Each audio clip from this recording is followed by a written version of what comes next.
In Mesopotamien, der Wiege der Zivilisation, sind königliche Grabstätten eine außergewöhnliche Entdeckung. Die archäologischen Funde solcher Gräber sind äußerst selten, und viele der Könige, von denen wir wissen, dass sie einst herrschten, haben bislang kein bestätigtes Grab hinterlassen. Oft wurden diese Gräber durch Plünderungen, Naturkatastrophen oder die Zeit selbst zerstört, sodass nur wenige königliche Bestattungen erhalten blieben. Obwohl aus sumerischen, akkadischen und babylonischen Quellen zahlreiche Herrscher bekannt sind, bleiben viele ihrer Gräber ein Mysterium. Dies betrifft insbesondere die ersten großen Zivilisationen von Mesopotamien, deren mächtige Könige über ein weit ausgedehntes Reich herrschten. Eine der seltenen Ausnahmen in dieser Hinsicht ist das Grab der sumerischen Königin Puabi. Ihre Grabstätte, die 1927 in den königlichen Gräbern von Ur entdeckt wurde, ist von außergewöhnlicher Bedeutung und bietet einen faszinierenden Einblick in das Leben der sumerischen Elite.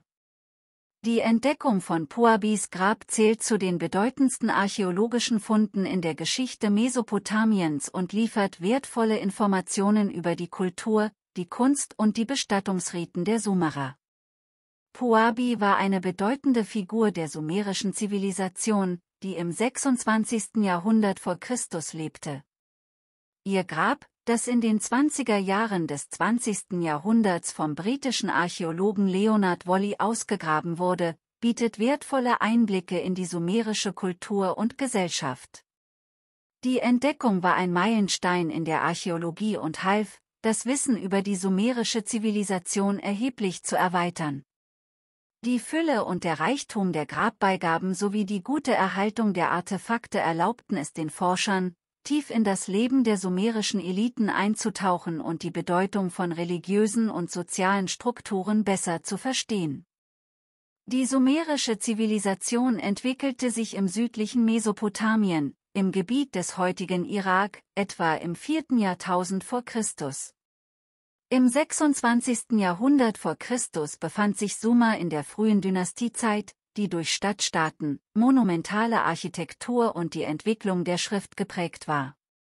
Die Stadt Ur, in der Puabi lebte, war einer der bedeutendsten dieser Stadtstaaten und gewann Macht durch Handel, Landwirtschaft und religiöse Bedeutung. Frauen in der sumerischen Gesellschaft konnten, abhängig von ihrem sozialen Status, verschiedene Rollen ausüben, etwa als Priesterinnen, Händlerinnen oder sogar Herrscherinnen. Puabi wird in Inschriften als Nin bezeichnet, ein Titel, der für Damen oder Priesterinnen verwendet wurde und auf eine hohe Position hindeutet. Die Tatsache, dass keine Hinweise auf eine königliche Verbindung durch Heirat existieren, legt nahe, dass sie möglicherweise eine eigenständige Rolle innehatte. Die Entdeckung der Königsgräber von Ur, zu denen auch Puabis Grab gehört, wurde von Leonard Woolley zwischen 1922 und 1934 gemacht. Woolleys Arbeit wurde vom British Museum und dem Penn Museum unterstützt.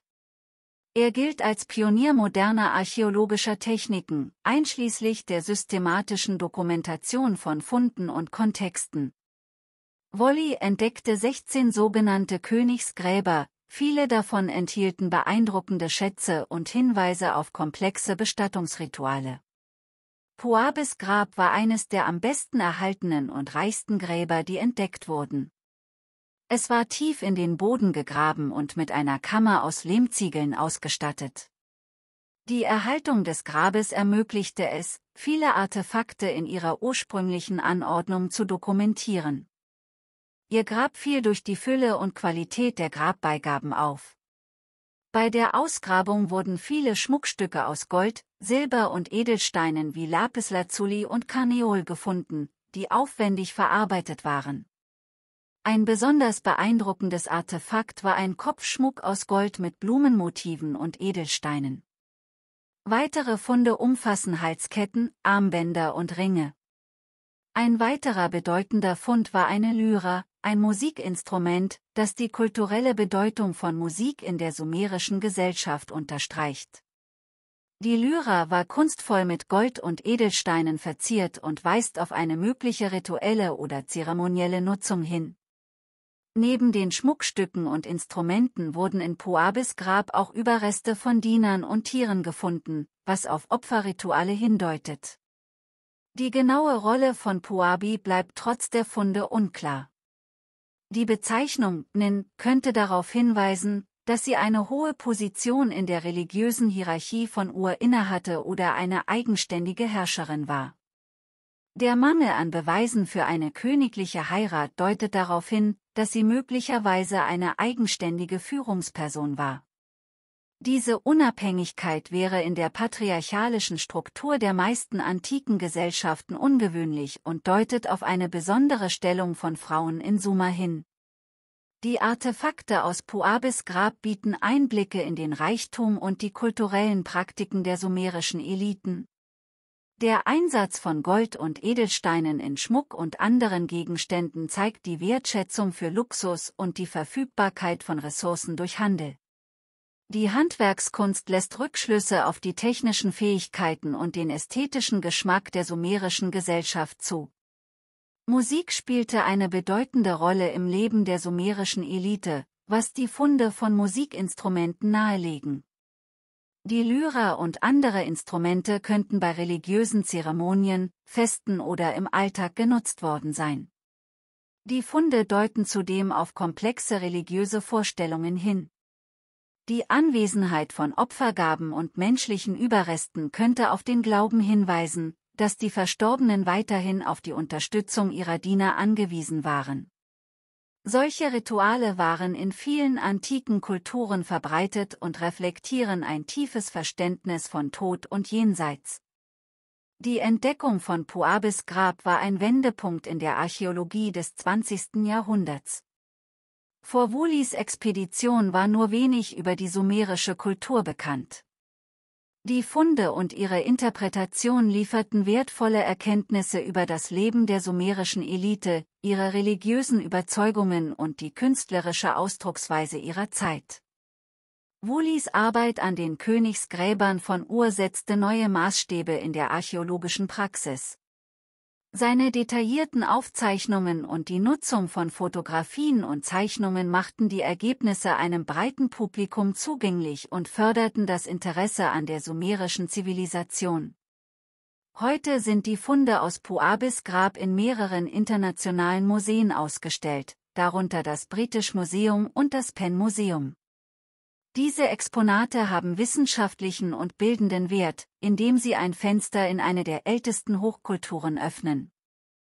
Die Entdeckung von Puabis Grab fand in der Öffentlichkeit und in wissenschaftlichen Kreisen große Beachtung.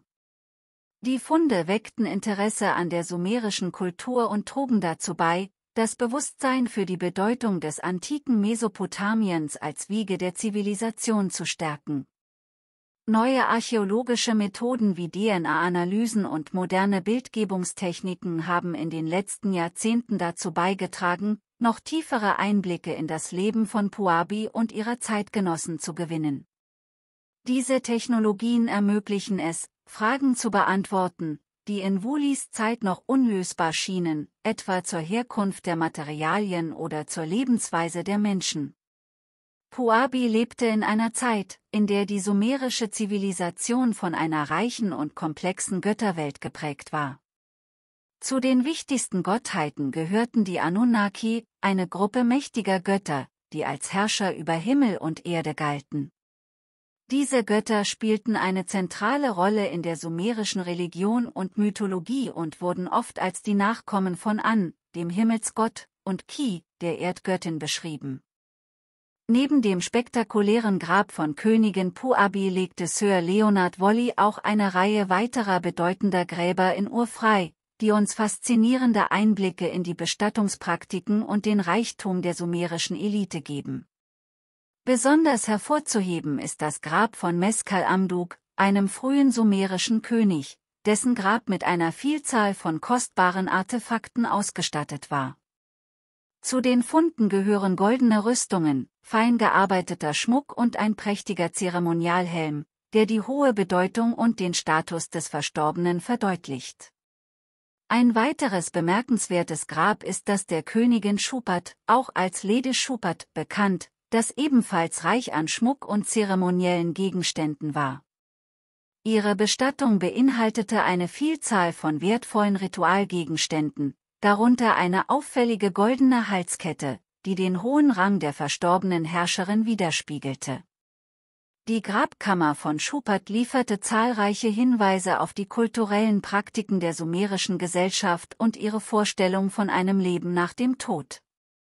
Wolli stieß auch auf eine Reihe von Gruppengräbern, die sowohl hochrangige Sumerer als auch Diener und Kriegsgefangene umfassten. Diese Gräber, die oft reich mit Opfergaben und zeremoniellen Objekten versehen waren, offenbaren, dass die sumerischen Könige und ihre Umgebung nicht nur mit materiellen Reichtümern bestattet wurden, sondern auch mit einer Vielzahl von rituellen Handlungen, die ihre Reise ins Jenseits absichern sollten. Besonders faszinierend waren sogenannte Totenwagengräber, in denen rituelle Wagen und die Überreste von Opfertieren gefunden wurden, was darauf hinweist, dass bei der Bestattung eine Vielzahl von symbolischen Handlungen vollzogen wurde. Insgesamt zeigen diese Gräber aus dass die sumerischen Herrscher und ihre Familienangehörige nicht nur von enormem materiellen Reichtum umgeben waren, sondern auch tief in religiöse Praktiken eingebunden waren, die ihren Status als göttlich legitimierte Herrscher unterstrichen. Die Entdeckungen aus den königlichen Gräbern von bieten so einen einzigartigen und faszinierenden Blick auf die Welt der sumerischen Elite und ihre Vorstellungen von Macht, Tod und dem Jenseits. Die Ausgrabungen von Puabis Grab veranschaulichen die komplexen Wechselwirkungen zwischen Macht, Religion und Kunst in Sumer und zeigen, wie stark diese Elemente das Leben der Eliten prägten. Insgesamt steht Puabi als Symbol für den Reichtum und die religiöse Tiefe der sumerischen Zivilisation. Ihre Entdeckung hat unser Verständnis einer Welt bereichert, die die Grundlagen vieler moderner kultureller und gesellschaftlicher Konzepte legte.